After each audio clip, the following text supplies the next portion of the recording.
కొరుట్లలో ఉన్న ఈ famous restaurant లా సర్వీస్ ఇట్లుంటాను అస్సలు ఎక్స్పెక్ట్ చేయలేము. హలో మచ్చాస్, welcome back to our channel తిరుగుదాం అమ్మచ్చా. మన ఊర్లో బిర్యానీలు తిని బోర్ కొడుతుందని పక్క ఊరికి పోతే ప్రశాంతంగా ఉండనివ్వరు కాబట్టి ఖాళీగానే ఉన్నామని కొరుట్లకి వచ్చి మరి ఇక్కడ బిర్యానీ ఎక్కడ బాగుంటది అంటే ఇస్తా రెస్టారెంట్ పేరు చెప్పారు. మరి అది ఎక్కడ ఉందంటే కొరుట్లలో ఎస్మార్ట్ మీద ఉంది. ఊర్లో కూడా ఇలా ఏదైనా ఫేమస్ రెస్టారెంట్ ఉంటే దాని పేరు కామెంట్ చేయండి, రావడానికి ట్రై చేద్దాం. ఇక్కడ సీసీ కెమెరాలు కూడా ఉన్నాయంట. లోపలికి పోయి కూర్చున్నామంటే రష్ వల్ల 10 నిమిషాలు పక్కెళ్ళి కూర్చోమ్మా అన్నారు. 10 నిమిషాలు అంబియన్స్ చూస్తే అది కూడా మన మైండ్ లాగానే డార్క్ థీమ్ లో ఉంది.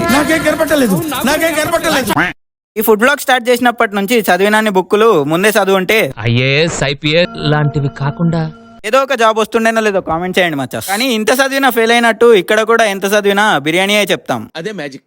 కానీ అది తెలుగులో చెప్దామంటే ఇక్కడ వెయిటర్స్ కి తెలుగు రాదు అంతంత మాత్రమే అన్నట్టు ఉంది. ఇంకా రెస్టారెంట్ లో కస్టమర్స్ నాయిస్ కంటే వాళ్ళ స్టాఫ్ చేసే నాయిసే ఎక్కువ అనిపించింది. క్యాప్ లో మన ఫ్యామిలీ ప్యాక్ బిర్యానీ అయితే వచ్చేసింది. దాని పీస్ టేస్ట్ కానీ రైస్ టేస్ట్ కానీ సూపర్ గా ఉండే. టేస్ట్ కోసం అయితే యూ కెన్ గో ట్వైస్, ఎందుకంటే మేము కూడా ఇక్కడికి రావడం సెకండ్ టైం. ఇంకా లాస్ట్ లో టిప్ కూడా అడిగారు మామ. మీరు ఎప్పుడైనా ఇక్కడ తినుంటే ఏమనిపించిందో కామెంట్ చేయండి. So that's it for today మచ్చస్. ఇలాంటి జెన్యూన్ ఫుడ్ బ్లాగ్స్ కోసం మన ఛానల్ ని ఫాలో కొట్టి మీ ఫ్రెండ్స్ అండ్ ఫ్యామిలీకి షేర్ చేసేయండి.